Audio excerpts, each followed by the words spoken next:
Interpretation. This was what our scene coordinator, Leslie, was trying to interpret into her own scene that we were just creating a moment ago. So, you do not have to take the slide down now, we'll put back to it later, but right now we're going to do a little activity. So, on a whiteboard or a piece of paper, whatever you have in front of you, draw two humanoid figures, or two anthropomorphized figures, whatever you want. Just make sure you got two of them, and make sure that they are at least somewhat identical. Yeah. If you want to do stick figures, if you want to just describe a human, then that's wonderful. Stick figures are great. It does not matter what they're doing. It doesn't matter at all. Nothing matters, but nothing matters. We all die anyway. Except that they're human or anthropomorphized. Make sure they're at least somewhat. I mean, that they're all like animally, right? They're human. Humanly what? Anthropomorphized means that they're at least somewhat human. Oh, you just wanted me to draw a person. Yeah. You should have said draw a person. Human. So, think about 3 or 4 minutes to do this.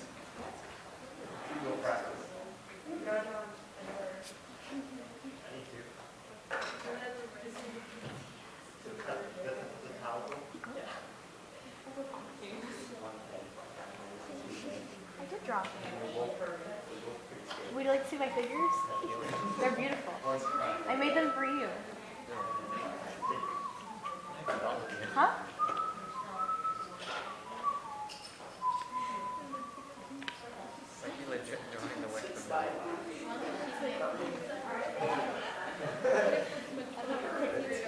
How's your life been?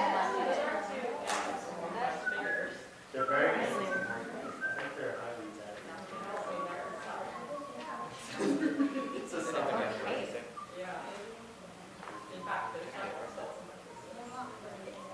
She should come to the gallery tonight. Yeah.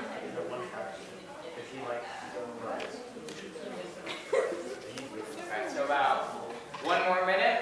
Start wrapping it up. They do not need to be perfect by any means. Oh, mine's perfect. Oh, I'm sure it is. Okay, Deep. Mine just has belly buttons, nose, and eyes. Hi, Juan. Belly button boys. Alright, 30 more seconds. Start really wrapping it Belly up. button boyfriends. Let's move into the next step. Do you mean the blue moon? Draw a Yeah. That's what they do. 10 more seconds. That's just a draw like a game. And stop. So, hopefully on your paper or whiteboard you have 2 human or anthropomorphized figures. Now, your job.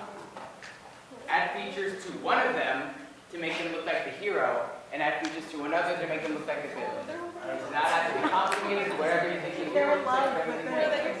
Make sure that they are differentiated and make sure that someone could tell which is which. Got 2 minutes to do this.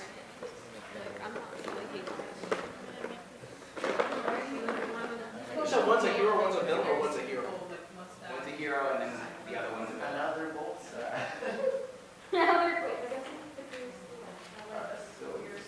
Yeah, that's the story.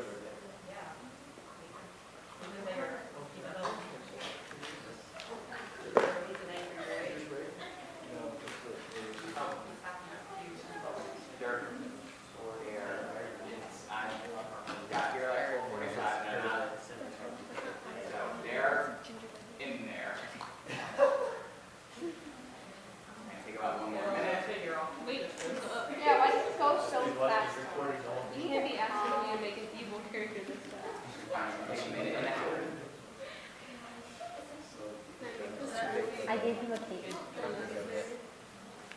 Okay, so one of those weird witch color things. It's a weird what? What now? On outfit. That's a fit and a half. He's really dedicated to the evil. Yeah. Have you ever seen that one Tumblr post where it's just like About imagine 45 more those seconds. and I'm gonna give it the hero this. Here we go. fly. implies that your hero was He can fly. There we go. 20 more seconds. That's fire. Oh yeah, it kind of just looks like he's a big, not all that didn't help. It kind of just looks like he has hair, but whatever. 10 more seconds. Trying to get this one friend I have, Vicky. She said message And stop. All right. So, yeah, you got it. Slade, you got to look up here. Come on. We're doing that anyway. So, show your partner. Not Leslie, not other Leslie, not the better Leslie. Over here with the villains. We're trying to have them identified. So, discuss with your partner what features did you add that made your person a hero. What features did you add to make your The villain. Why is villain? You know that? You're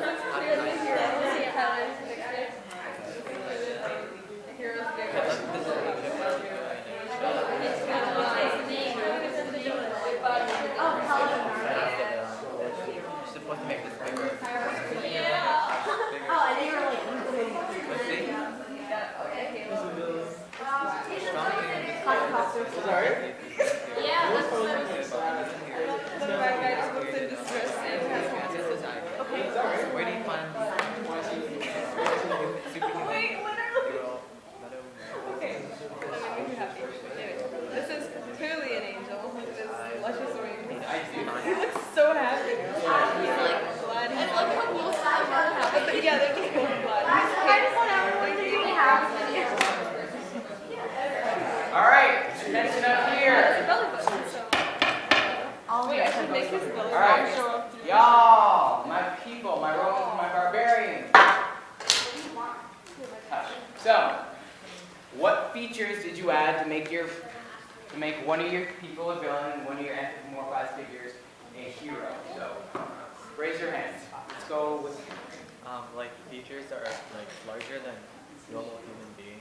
Yep. So hierarchy of scale. Lily, I added horns. for which one? The villain. Now, why does that signify villainy or being evil? Well, because of like sort of imagery, you know, like how like a lot of like you know, like Christian art, like the devil is associated with like horns and things. We'll see a lot of that when we start studying early Christian art. Slay. My hero has muscles, and he's smiling because he just saved the day. And my villain has like a bony face, and his eyes are dark, and his head has like wrinkles in it, so it shows that he's like stressed out a lot because he can't ever ruin the day. So. That was a really good description of villains, and we'll see that when we start looking into this actual piece. One more, Gabby. My hero is wearing nothing but a red cape and he's holding a Just take a moment to picture that. He's holding a sword and he has a crown. So, you know, he's the king, he's a good guy, and then the evil dude he's just wearing like all black, and he has this weird lizard color. And they're holding hands, but that was just by accident. So, Mr. Donington made The this balance activity of good back in the day. He had this picture, which I think is quite. Honestly, accurate. So, who's the villain? Who's the hero? The left is the Right spot. Right spot. Right spot what? He is Good the spot. villain. Why? The hairline. He has a beard. Shadow, the shadow frames his face in a way that makes him look a lot more serious than the other Spock. And also you have to look at his beard, which adds a certain definition and makes his face a little bit darker. So it all kind of blends together into one image that you can interpret as kind of evil.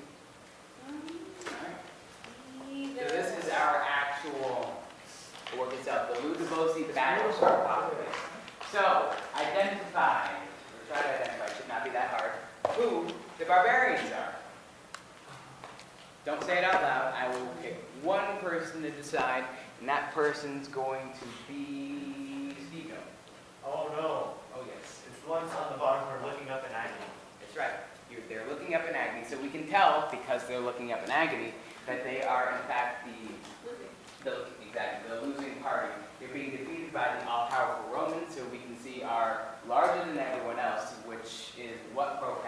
Hierarchy of scale. Favorite word ever. Favorite word ever.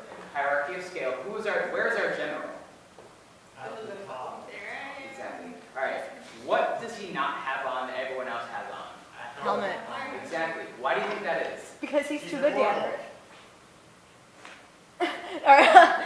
Well, because he's so skilled in battle, he wouldn't need any protection because he knows that it's not necessary for him. He uses his own protection as that is nicely. Correct me if I'm wrong, but I believe like generals would just like command their armies, but like actually fighting. Like go out and do this, and then he just sits back. That's part of it, yeah. I mean, literally, that's what generals do, but. So that could be a part of the symbolism in this piece. Samuel. Well, I think also because he acts more as a leader, and I don't know if generals always fought in a war, because sometimes generals would act as the behind the scenes and plan the troop deployment and the way in which each of the different platoons and other parts of the army was set up for battle. So I feel like he's more of a symbolic leader than an actual like skilled.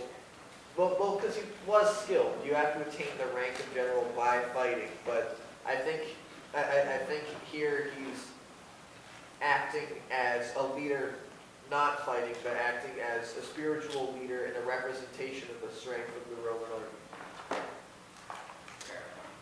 So, the purpose of the general not having a lot of armor, not having a helmet in the scene, is because he is thought to be of godly descent.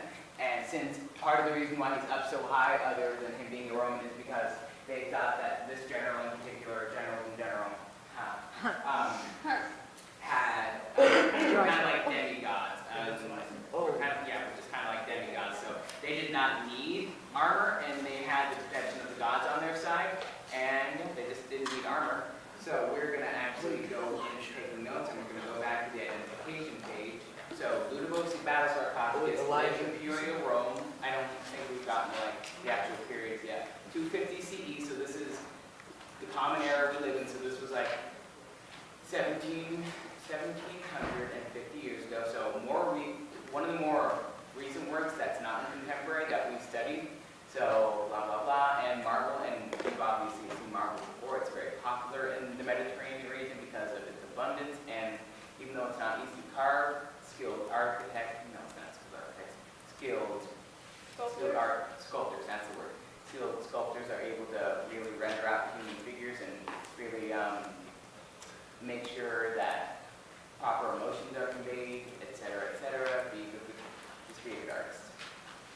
Samuel Bachman. There's one thing that I find interesting about this that I just wanted to say.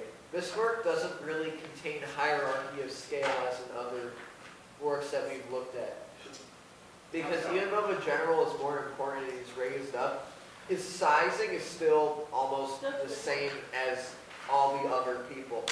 Whether Roman soldiers, or gods, or barbarians. But hierarchy of scale still, the definition of hierarchy of scale is still, that's what I'm trying to say. The higher up you are, the better you are socially or economically. So that's another part of hierarchy of scale. It's your size and also your placement in the piece. Yeah. The higher you are, the better you are. All right. Are we good on this title slide? Yes. Yeah. Radical. So, we have one little page of notes. Ooh. So hopefully you were able to soak all of that in. Blah, blah, blah. So Rome is at war in the 3rd No, I century. did not. I will post so them. 3rd century BCE. Here, I'll post them right the now. Common era. And civil wars, uprisings, things like that are happening in Rome. Rome is, I believe, Rome has not yet fallen. Rome has not yet fallen to. Exactly. They fell 2 years, but they had yet to fall. They fell in I think they fell in around 300 CE.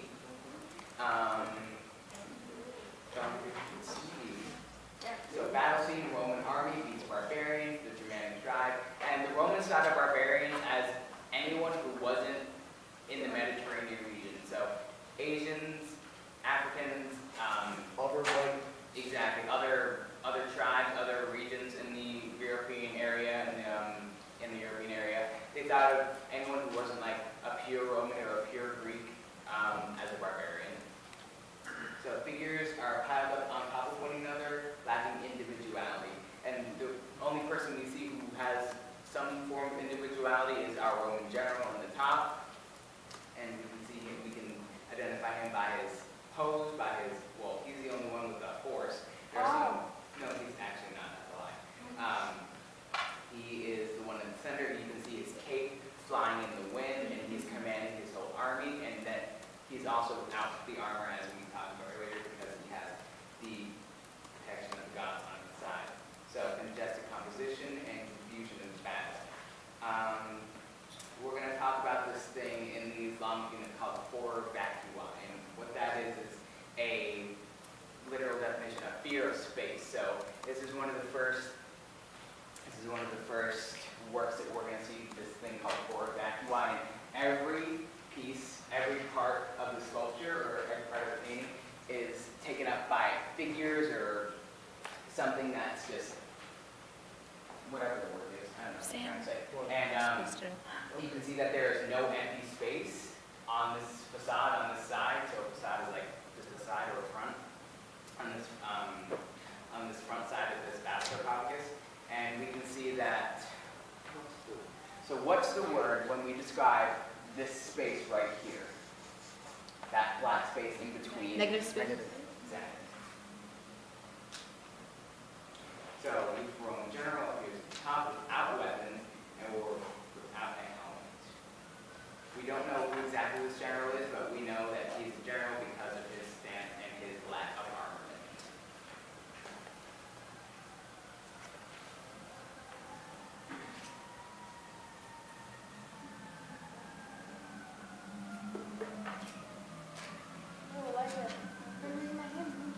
Sorry. At first I didn't see the horse, so I thought people were just like lifting him up like he won like the baseball game. And it looked really funny for a second because it just reminded me of the short kid in elementary school and I thought he was Spider-Man armor. It was sad. So who is this the sarcophagus of? Are we sure, Larry, who the sarcophagus belonged to? I don't think we're sure. We usually don't know with things like, we don't know who the tomb of the spouses belong to, we don't know who this belongs to, we don't know who a lot of our, well, we know who the sarcophagus of Tutankhamun belongs to. Yeah. Do you think maybe it belonged to the general portrayed in the sculpture? I would assume it was probably a noble, and the scene was like, I paid for this, I was able to make this happen, so I deserve this. That's just a, don't write Yeah, it. I know. I'm not writing that. I'm just like trying to see what it could be. But no common people wouldn't get sarcophagi like Yeah. this. But it was either probably a high, definitely at least at the very least a higher ranking Roman. At the very least. Yeah. How big?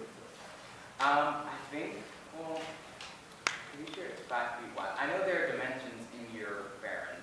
I don't write them because they're not important. But I want to say it's at least 5 feet wide. It's not, no. Yeah, I think it's like 4 feet and 11 inches wide, because it's not that big. You would think it's big, but it's not that. It's like the, Mankara. you see the MFA, yes, Mankara and the squeak. It was so small. Exactly. I thought that. So, we have yet to see a lot of other battle scenes, but what is one other battle scene we have studied in the APR history course curriculum that you can compare this to? The giant economy? Is that how you say it? Yes, the giant economy in the Gigantonomy. Greek unit with Campbellian at Pergamon. Yes. It's funny that you bring that up because that exact work was our class's first 30-minute question. Oh. And this is the work I used to compare it to. So I read it. Wait, so that was the one with Athena and Poseidon, right?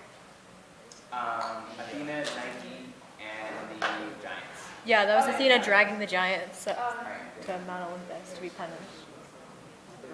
All right, is everyone good on notes? 'Cause Athena and Poseidon was on the. Oh, what do I not know the word? The pediment of the Parthenon.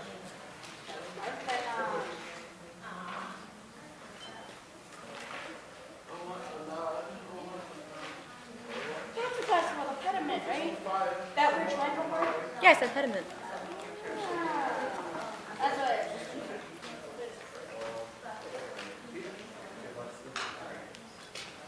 Yeah, a lot of that was. Wait, Gabby, do you know Jack? Jack?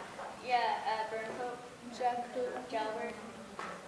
He went to middle school with us, but he's not there anymore. Dang it. He was an interesting kid. He was so funny.